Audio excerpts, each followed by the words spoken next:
এবার দেখো 178 পেজ 178 পেজের অন্তর্বৃত্ত অঙ্কন।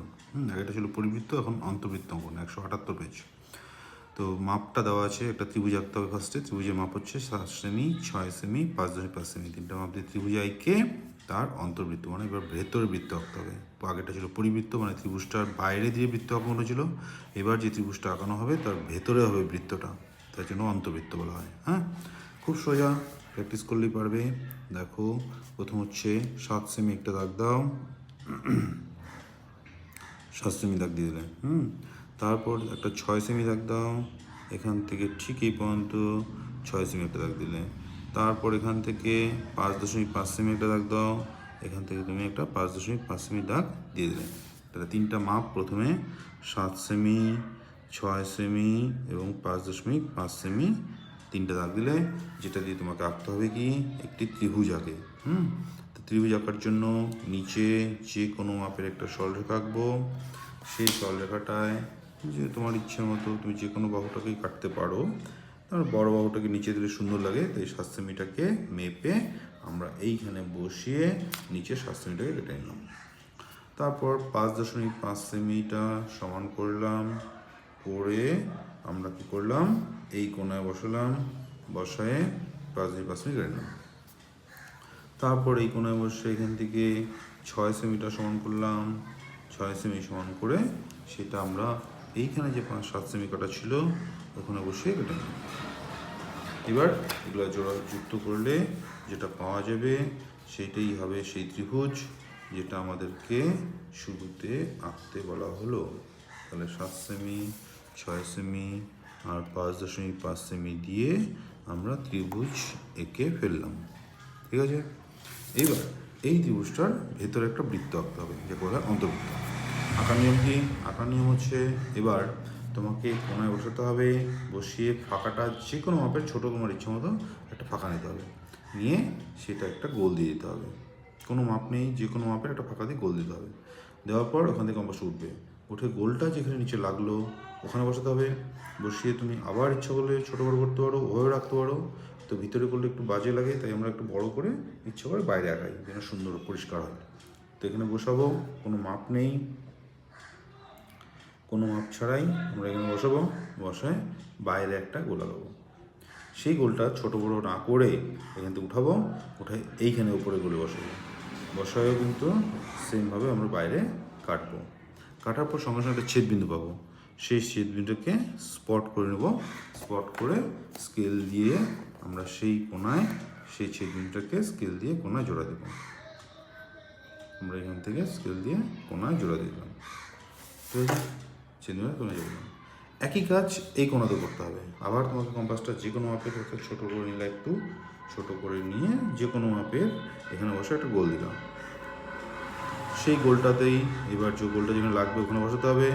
বসায় তুমি বসায় ফাঁকাটা এই দিকে বাড়াইলাম, বাড়াই এখানে বাইরে কাটবা, বাইরে কাটলাম। এখান থেকে ছোটো বড় না করে এই উপরে বসাবা, বসে ওখানে বসেও বাইরে কাটবা। এই যে ছেদবিন্দু এখানে একটা পাওয়া যাচ্ছে, দেখতে পাচ্ছ, এখানে কিন্তু একটা ছেদবিন্দু পাওয়া গেল। সেই ছেদবিন্দুর সাথেও তোমাকে কোণায় জোড়া দিতে হলো, সেই ছেদবিন্দুর সাথেও তোমার এখানটায় কোণা দিতে হচ্ছে। দেওয়ার ফলে এই দাগটা আর এই দাগটা ভেতরে একটা জায়গায় টাচ করবে, সেই টাচ বিন্দুতে তোমাকে কম্পাসটা বসাতে হবে।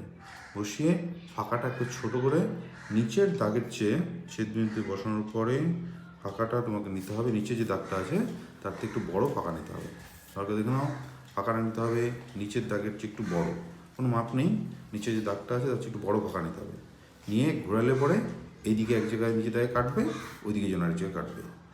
ঠিক আছে, সেটা তোমার নিচে আরেকটু বড় নিতে পারো, আরেকটু বড় নিতে পারো, একটু দূরে কাটবে, এদিকে দিকে কাটবে, কিন্তু নিলেই হলো। কিন্তু নিচের দাগের চেয়ে একটু বড় ফাঁকা নিতে হবে। নেওয়ার পর যে দুই জায়গায় কাটলো ওইখানের মধ্যে এক জায়গায় আবার কম্পাসটা ওখান থেকে উঠায়ে বসাতে হবে, বসায় নিচে কাটতে হবে, ফাঁকা জায়গায় নিচে কাটতে হবে। কোনো মাপ নেই, বড় করতে পারো, ছোটো করতে পারো, ওইভাবে রাখতে পারো। কাটলাম, ওইখান থেকে উঠায়ে আবার এইখানে যে দাগটা হয়েছে, ছোট্ট একটা গোল দাগ হয়েছে, ওই মাথায় বসাতে হবে। বসায় ওখানে বসেও তোমাকে নিচে কাটতে হবে। কাটলে একটা ছেদবিন্দু পাবো, সেই ছেদবিন্দুর সঙ্গে ওপরের যে মিডল পয়েন্ট ওটাকে আমরা স্কেল দিয়ে সোজা করবো। সোজা করে সম্পূর্ণ টানার দরকার নেই, কেউ যদি টানো তো ভুলও হবে না। আমরা শুধু সোজা করবো, তো টানবো শুধু এইটুকু। পুরাটা টানলে পারো তাও হবে, না টানলেও হবে, কোনো দরকার নেই। এবার যেটা টানলাম কম্পাস দিয়ে উপরে মিডলে বসায়, যেটা মাত্র আমরা টানলাম ওইটাই আমাদের সমান করতে হবে। যেটা মাত্র টানলাম ওইটাই আমাদের কম্পাস দিয়ে সমান করতে হবে। পেন্সিলটা কিন্তু ঠিক দাগে থাকবে, সোজা দাগে। হওয়ার পরে ওখান থেকে তুমি বসায় একটা ভিতরে একটা বৃত্ত আঁকবা। সেই বৃত্তটা আপনিই কিন্তু ত্রিভুজটাকে 3 দিক দিয়েই টাচ করে করে আসবে, অর্থাৎ টাচ করে করে 3 দিক দিয়ে যাবে। এখানেও টাচ করবে, এখানেও টাচ করবে, এখানে টাচ করবে। যদি এখানে ফাঁকা থাকে বা বাইরে দিয়ে বেশি চলে যায়, বেশি দিয়ে বাইরে চলে আসে বা বেশি ফাঁকা থাকে, তাহলে বুঝতে হবে এটা কিন্তু হলো না, ভুল হলো। এই ভুলটা হবে না, প্র্যাকটিস করতে ঠিক হয়ে যাবে। আঁকানো শেষ।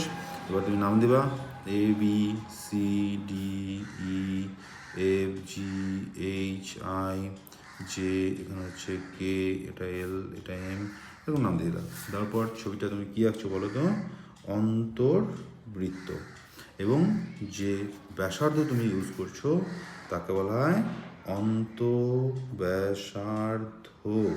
সেই অন্তঃব্যাসার্ধ অর্থাৎ কে থেকে, এখান থেকে L M N K N, যে কে এন, সেই অন্তর্ব্যাসার্ধ হচ্ছে কে থেকে এন পর্যন্ত, কে থেকে এন পর্যন্ত। এগুলো অন্তঃব্যাসার্ধ, মানে বৃত্তের ভেতরে ব্যাসার্ধ। যেটা স্কেল দিয়ে মাপলে দেখবা 2 সেমি একটু কম, 1.5 একটু বেশি, 1.7 কি 8 সেমি হবে। তো ওরকম 1.7 লিখলেও রাইট হবে, 1.8 সেমি লিখলেও রাইট হবে। এটা হলো কমপ্লিট। তোমার প্র্যাকটিস শুরু করে দাও।